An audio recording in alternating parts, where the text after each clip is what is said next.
আর এই একজন যন্ত্র কী করছে, হ্যাঁ এখন বাজে 11টা, ঠিক আছে, পুজোর ভাত সবাই বসছে, 11:30 বাজে।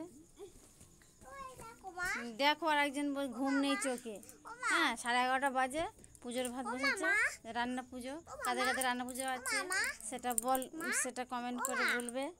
হ্যাঁ হ্যাঁ বিড়ালকে তাড়িয়ে দাও তো। না, বিড়ালকে তাড়িয়ে দেওয়া যাবে না। এই একজন বলছে বিড়ালকে তাড়িয়ে দাও তো, বিড়ালকে তাড়াতাড়ি নেই, রান্না পুজো আছে, সারা রাত জাগতে হবে কিন্তু। দেখো মা, এই দেখো, এই দেখো দেখবে।